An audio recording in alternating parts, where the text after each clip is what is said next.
Dawn and I'm a member of the education and community team here in Dogs Trust, and joining me this afternoon is one of my lovely dogs, Odie.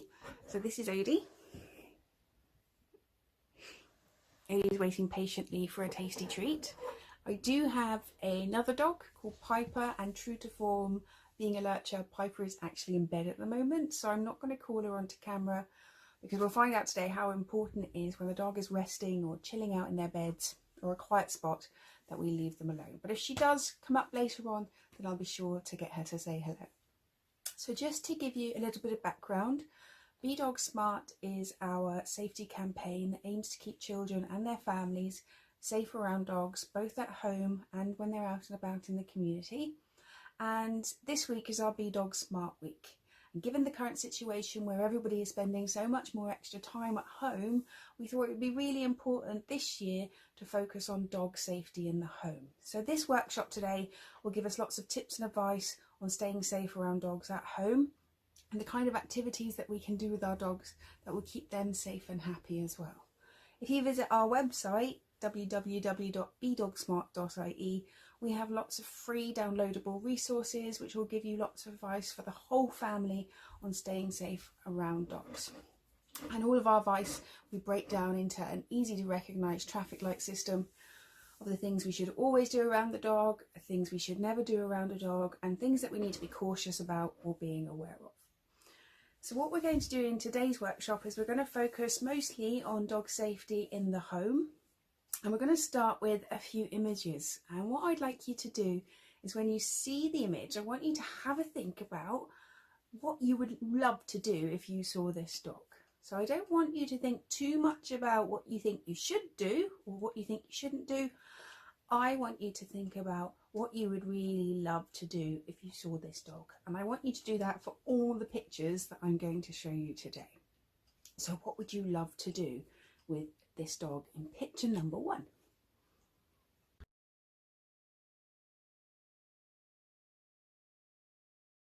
So there we go, that was our first picture, and what a cute dog. You can see that dog looks really comfy and really cozy and really relaxed. So if we saw a dog like that, if that was our dog, we might think a few different things. So some of us might think, oh, he looks so cute. What I really want to do is just to give him a nice gentle rub, because I know that lots of dogs love to get rubbed, so why not give him a nice gentle rub while he's in his bed? Some of us might think, oh, he's so cute and cozy, what I'd really like to do is go lie down with him because he looks so comfortable. And some of us might think that he looks so cute, I just want to watch him sleep. So maybe we might want to just sit and watch him while he snoozes. And I'm sure lots of us have thought other things too. But if we have a think about it and think about what if we were in bed and we were having a nice snooze or we were relaxing and somebody came in and started to give us a hug or woke us up giving us a hug because they thought that we liked hugs, or if somebody came in and just took over our bedrooms, or if we woke up to find one of our family members watching us sleep, we might not be very comfortable with that. And it's really important that we remember that dogs have feelings too. So just like us, they can be happy, they can be sad, they can be excited, they can also get a bit cranky. So I know lots of people who are cranky in the mornings when they're woken up, me as well, and I'm sure some of you might be too. So we need to really think about how we'd feel if somebody woke us up or did any of those things, and we probably wouldn't like it very much. So if a dog's in their bed, the best thing that we can do is just to leave them alone. Especially at the moment, if there's lots of activity going on around the home, a dog might want a little bit of peace and quiet and might take themselves off to their bed for a rest. So even if they're not asleep, they've gone to their beds, we should leave them in peace. Now there are some things that we can do that will make that even better for a dog. So we can build a doggy den. And on our website, we have a little blueprint to build your dog a doggy den. And I'm just going to show you mine.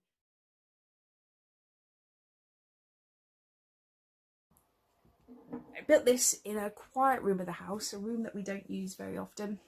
I leave the door open and my dogs know that they can come up here whenever they want and have a rest and they won't be disturbed.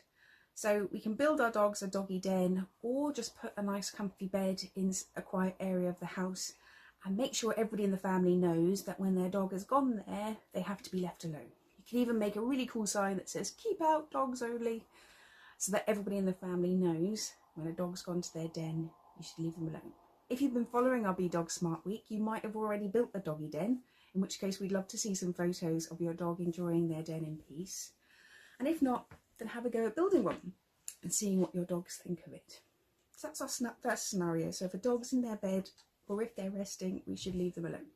So let's look at our second picture.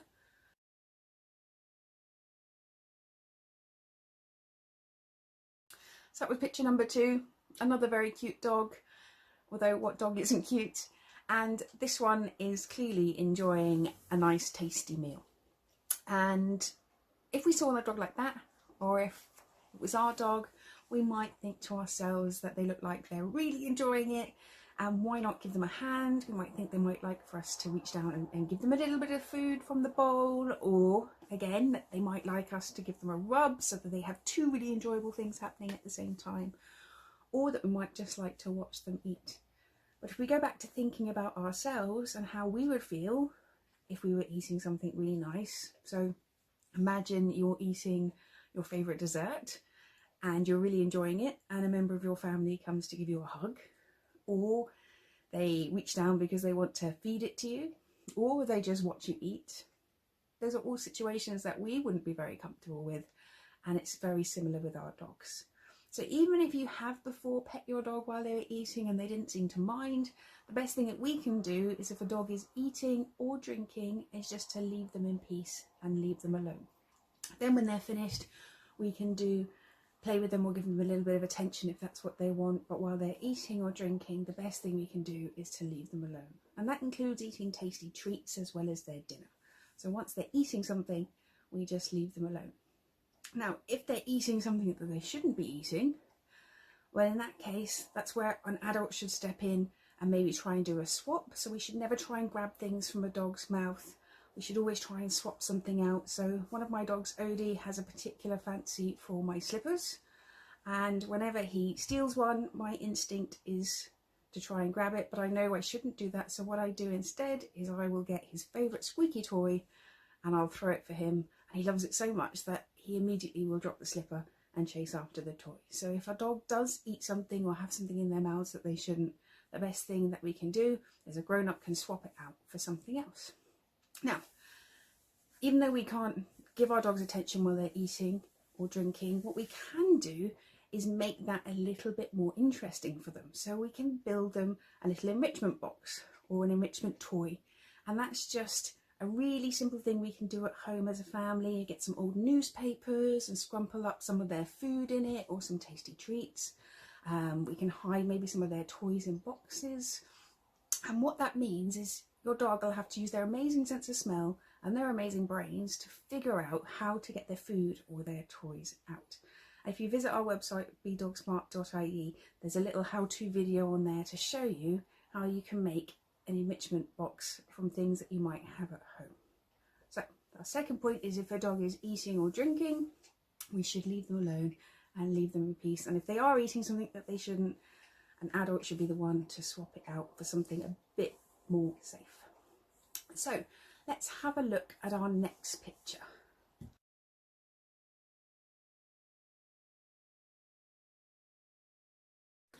So in this picture we can see another lovely dog, and this one seems to be waiting patiently for their owner. So maybe they're outside a shop and their owner's gone inside, and if we were out and about and we saw this dog, we might think to ourselves, what I'd really love to do is go and keep that dog company while they're waiting for their owner. I think they're really cute, so I'm going to go and give them some attention and keep them company while their owner is inside. Or we might try and get their attention somehow by whistling or saying hello to them. Or we might even try and give them a tasty treat. If we had a dog treat, we might think we want to give them a tasty treat. But we should all really know the golden rule when it comes to petting dogs or approaching dogs who aren't dogs that live in our home. And the golden rule is we should always ask the owner before we pet a dog. And that's because dogs have feelings. And we know they have feelings because we know they can be happy and excited, and we learned earlier they can get a bit cranky if they're woken up or if their eating is disturbed. So we know they have feelings. And unfortunately, they can't talk to us and tell us how they're feeling. So if a dog is out by themselves without an owner, if they're tied up outside a shop, they can't tell us if they're feeling a bit worried because their owner's gone inside, or if they've just been to the vet, or if they're used to strangers. So the safest thing to do if the dog is by themselves is just to leave them alone. In the future, if you do see a dog with an owner that you did want to pet, we should walk up to the owner nice and calmly and ask permission first. And then if the owner says yes, we can stand calmly with our hands down by our sides and let the dog give us a sniff before giving them a nice gentle rub, asking the owner where the dog's favourite spot to be rubbed is. Remember, we shouldn't talk to strangers, so we shouldn't approach strangers to pet their dogs unless we have an adult with us. Now, what about in this picture?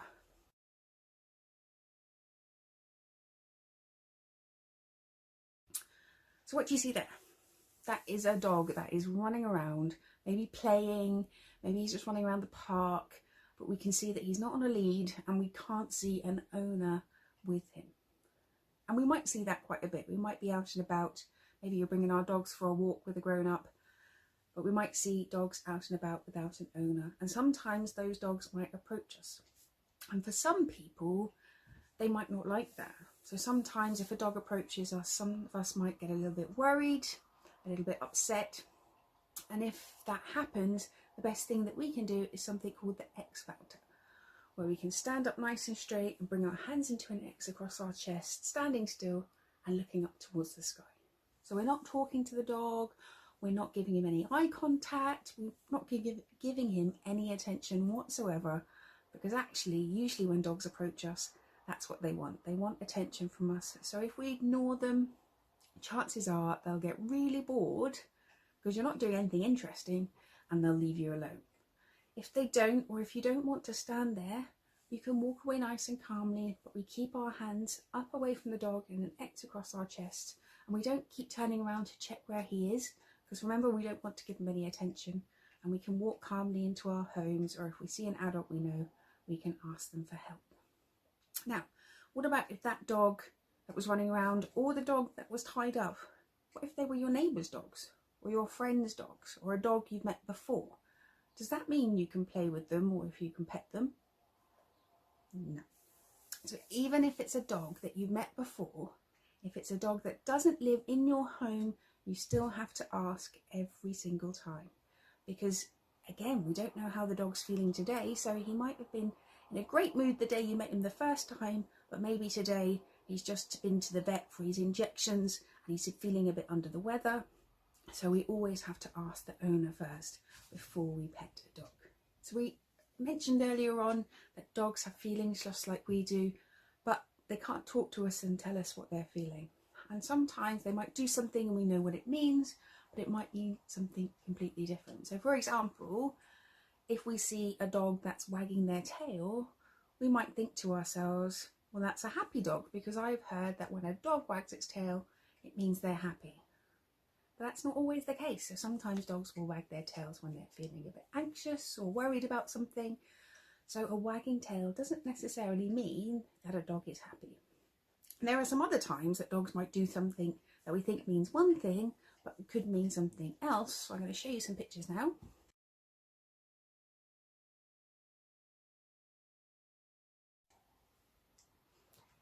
And we can see from those that we've got a dog who's yawning, a dog who's licking his lips, a dog who's panting. We might think we know what those things mean.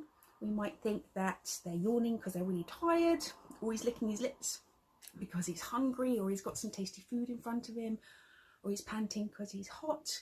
But all of those things can sometimes mean that a dog is a bit worried or a bit stressed out. So it's really important that we never think we know what's going on in a dog's brain or mind, and that we always stay safe around dogs, and we only do the things that we know will make them happy. So we said earlier as well that if a dog has something that they shouldn't in their mouths, that we should never try and grab it off them, and that includes toys. So we should never try and grab a toy from a dog's mouth, even if we think we're just playing. what we can do is we can play lots of other games that will be really fun for us and our dogs. So we can teach them to play fetch, or we can teach them to play hide and seek, where we can hide one of their favourite toys somewhere really easy to start with and tell them to go and find it. And when they get used to that idea, we might be able to hide it somewhere a little bit harder and get them to find it. And one of my dogs, Odie, that's one of his favourite games to play. He loves playing hide and seek with his favourite toys. So that's a really nice game for us to play with our dogs. And what about when we're giving our dogs attention? I know dogs are really cute and we might think to ourselves, I just want to give him a hug because he's so cute. But actually, for lots of dogs, hugging isn't really that nice. Because if you think about it, if you're hugging a dog, can they go anywhere if they're not feeling very comfortable? Nope, because you've got them wrapped up. Can they talk to you and tell you they're not feeling very comfortable? Unfortunately not. So hugging a dog is not a good idea. Instead, what we can do is we can give them a nice gentle rub or a gentle scratch in their favourite spot, and that's a really nice way to give our dog attention.